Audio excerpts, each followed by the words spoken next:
About 26 podcasts in the last year, and I'm actually not in studio today. I'm in Spain on my yearly trip to Spain to recruit bilingual teachers, and yet we wanted the show to go on. And next week we have the first wave of the STAAR test. So we thought, why not combine the timing and the novelty of my not being there, and yet through the magic of technology still being able to do the podcast while talking about the STAAR test that's upcoming and how to prepare for it.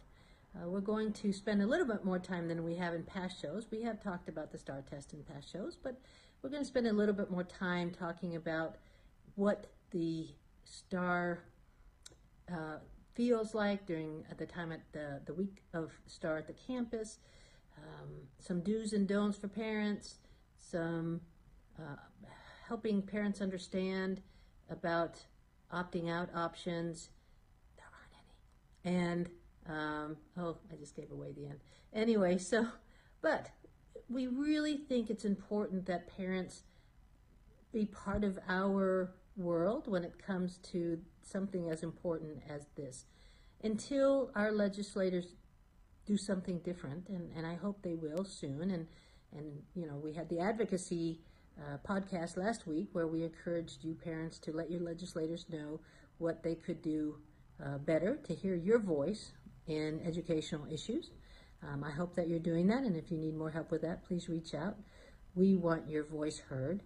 And if you want to talk to your legislators about STAAR, this is a good legislative session for that, because some companies are saying that the STAAR test is actually 2 to 3 grade levels harder in readability at the grade level it's given. So what I mean by that is, let's say a 3rd grade STAAR could be at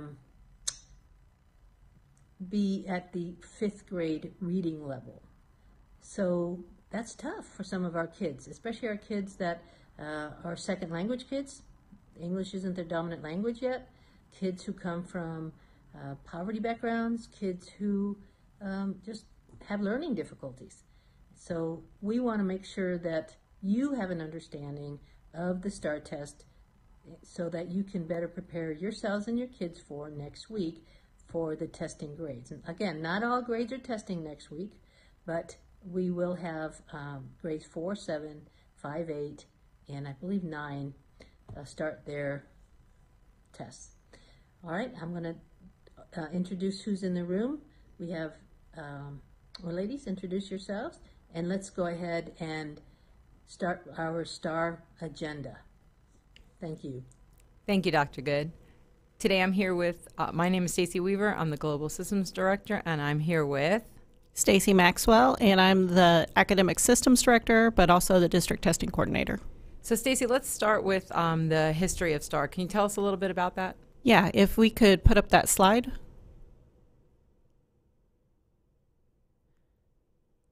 Not seen it.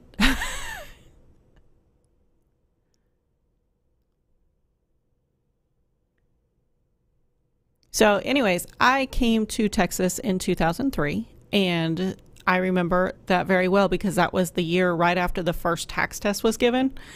And so I didn't know anything about the high stakes testing. I came from Kansas. I didn't have it. But in the state of Texas, it actually started in 1979. The law was passed to start testing with high stakes accountability testing. In 1980, the TABS test was given. And then in 1986, it turned into TEAMS. In 1990, it turned into TOS. And then finally in 2003, it went to TAX. From there, in 2012, they developed the STAAR test. Now, the STAAR test is probably, out of all of these tests, the most rigorous for our children. They have multiple step problems. They're asking very outside the box questions and asking the children to solve multi-step problems. It is also the first time that the test was timed. So now for English, they have 5 hours to complete it, but for all the other subjects, they only have 4, where in the past they had all day, all night, as long as it took them to get it done. So that's a big change for our children, the Yes. rigor. And Put a lot more pressure on them to really not only complete the work accurately, but also get it done in a timely manner. Okay, so can you tell us the types of STAAR tests that our children take? Well, we start testing in 3rd grade. So in 3rd grade, they do reading and math. And it did change from years back, because that used to also be a Student Success Initiative grade where they wouldn't go on. But they took that away, and so now they just take the reading and math with no pressure to go on to the next grade. 4th grade, they take reading, math, and writing. 5th grade, they take reading, math, and science. 6th grade, reading and math. 7th grade, reading, math, and writing. And then in 8th grade, they take reading, math, science, and social studies. And then our high schoolers take the EOC program, which is end of course. And when STAAR first started out, there were 15 tests in end of course. 15 tests. Wow. 15 tests. And now they've reduced it down to 5. So they have to pass all 5 of these to graduate, but they have to pass English 1, English 2, Algebra 1, Biology, and U.S. History. So it's still a lot of testing. It is still a lot of testing, but much less than what it was before. Okay. So basically, we say, we prepare for the test. And when we talk about that, we're not talking about preparing as in studying. There's more than just, learning for the test. So can you tell me some of the things they do on our campuses, both our Mesquite West and our Plano campuses, to prepare for testing? So we have actually been really focused on targeting our instruction to our students' needs this year. It's been really great to see all of our people working together. But what they have been doing is they've been concentrating in Tuesday, Thursday tutoring and also in Saturday school on objectives that we see often on the STAAR test and making sure that our kids are getting them to mastery. There's no real way to teach to the test, because the test is comprised of the state standards. So if we are teaching the state standards and we're teaching them well, our kids will do well on the test. So what we're really trying to do is make sure that we're thoroughly teaching those standards and making sure that our kids are mastering them. Absolutely. And I know as a parent and as a former testing coordinator, some of the things we always like to share with our parents is make sure your children get a good night's sleep, stress-free ride to school in the morning, good breakfast. What are some other things that you might want to add to that list for our students for the week of testing? Well, definitely, make sure that your kids are getting to bed on time, because I know these kids, they try to stay up past their bedtime, but they really need the rest. There's really not any kind of studying that they can do for the test, so it's not like they're taking their final exam where they need to study their content, because they don't know what's coming up on the test. They can't really study for it.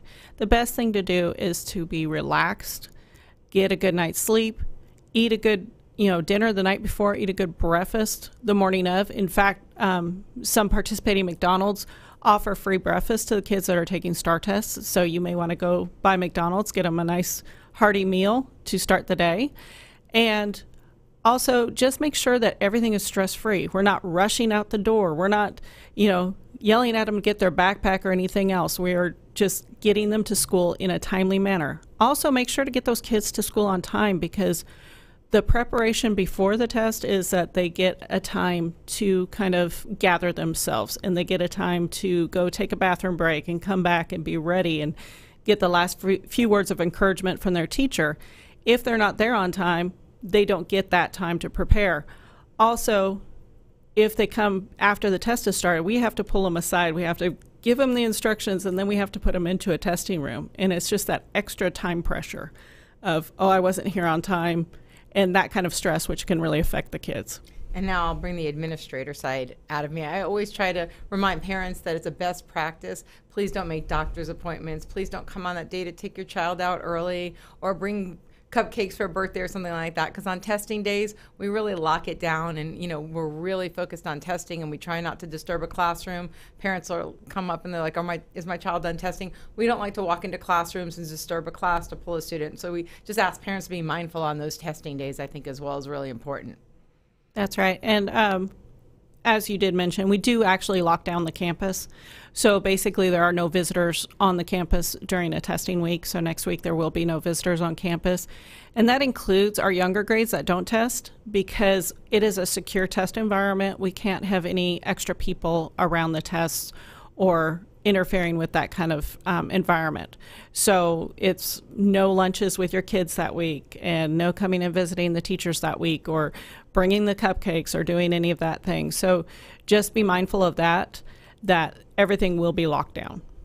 And let's talk a little bit. There's been a lot of conversation about the readability level on the STAAR testing. I know I've spent some time in Austin, and I've heard a lot of different parents and educators and different groups talking about that. The readability level seems to be 2 to 3 times higher than what it should be. Like Dr. Good explained in the beginning, I had read an article that there's a, let me just check right here. It's Senator Jose Mendez, and he's really advocating to get rid of the STAAR test. He wants it to be completely gone.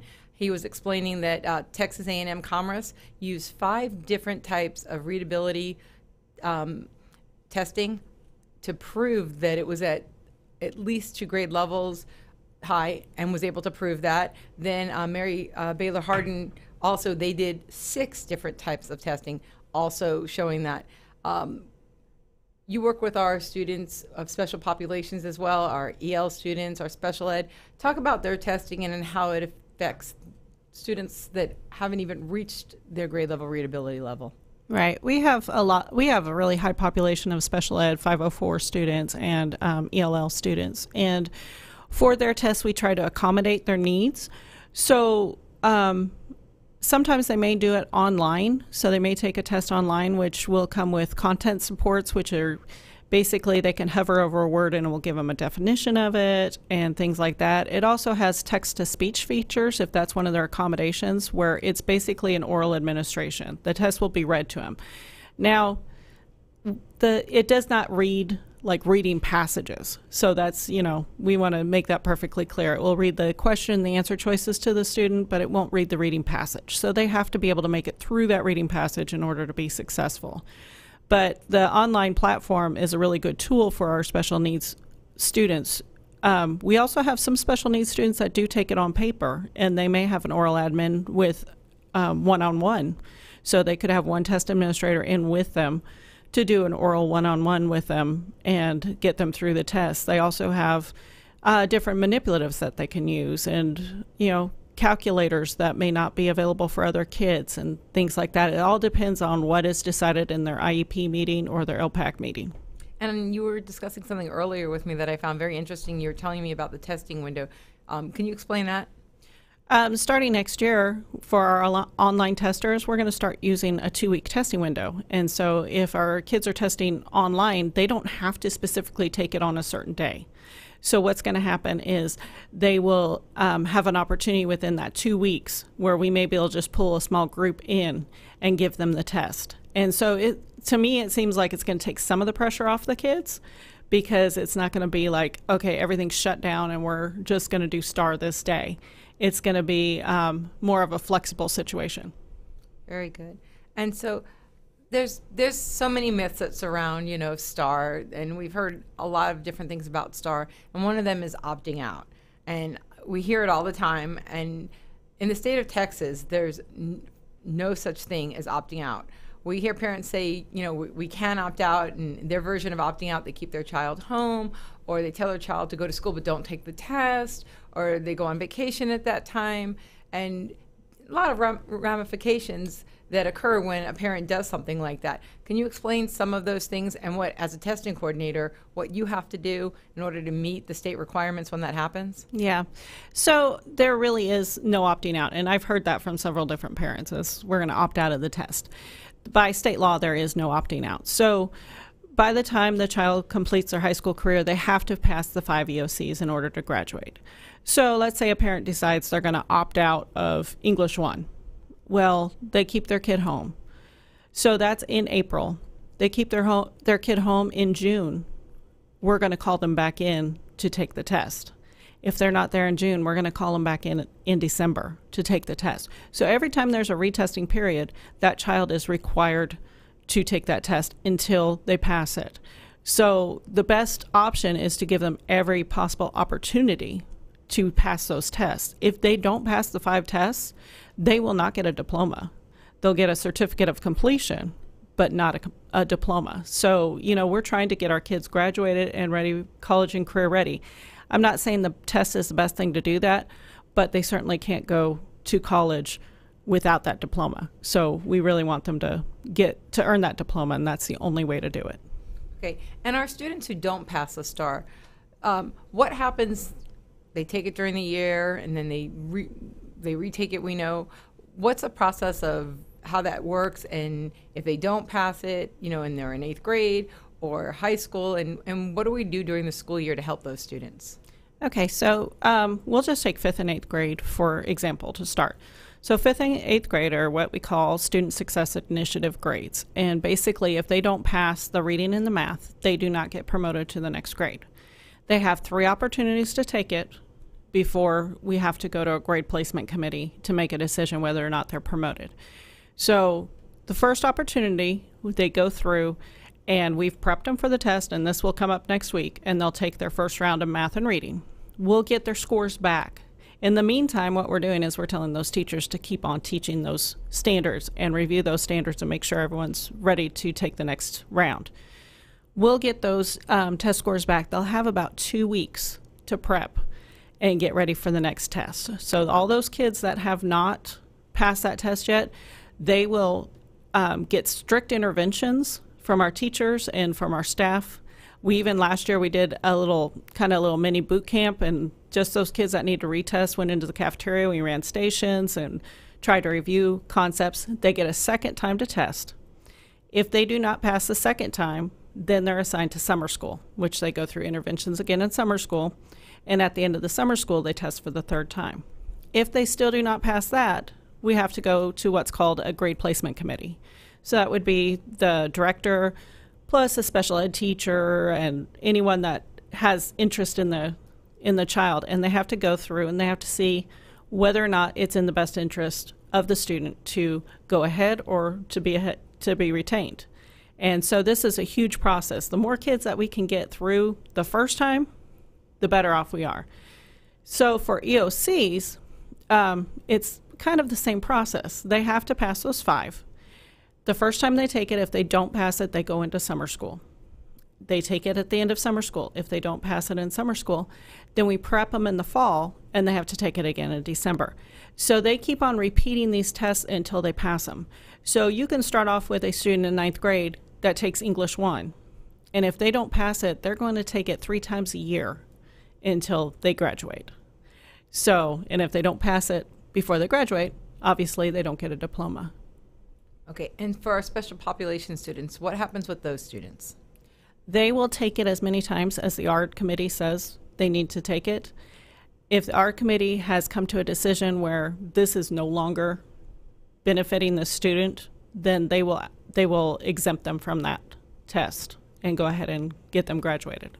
Okay, so talk to me about some best practices before testing begins on the campus, and whether that's with how you train teachers and what goes into that to make sure that all of our teachers are administering tests properly. Oh, okay. So for test administration, it is a very secure environment. So I started out in October training our teachers on how to administer a STAAR test and all the different security regulations and what kind of irregularities can happen during a STAAR test. So they start out in October. They have to sign an oath of confidentiality, a security oath, before they can handle any kind of secure materials.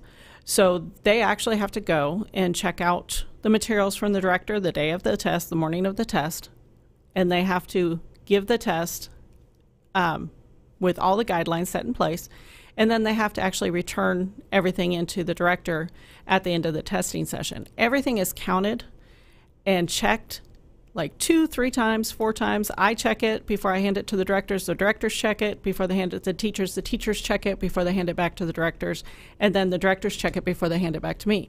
So it's just a secure environment. And one of the best things that we tell our teachers is they have to be actively monitoring, which means they're up, they're moving around, there's no distractions, they're not reading a newspaper, they're actually looking and seeing and making sure that the kids are doing what they're supposed to be doing and actively working on the test. So if I as a novice would walk onto your campus on a week of testing, what would I see on the campus and in the hallways and in the classrooms? Well, first of all, for the testing environment, a lot of our instructional materials are going to be covered up. And so that's going to be kind of a shock. You're used to seeing these bright walls and colorful and motivational posters and things like that. But during testing week, everything is covered. So if it has anything to do with English, math, science, social studies, it has to be covered. So you're going to see that. You're also going to find that there's going to be very little movement within the school. So you're not going to see a lot of kindergartners walking down the hall. You're not going to see a lot of recess going on or anything else because we have to keep everything quiet and in a testing environment. You're also going to see that you're going to have hall monitors throughout the halls to make sure that everyone is staying quiet. We have bathroom monitors to make sure there's no discussion in the bathrooms. So it's very locked down, very secure, and very quiet place.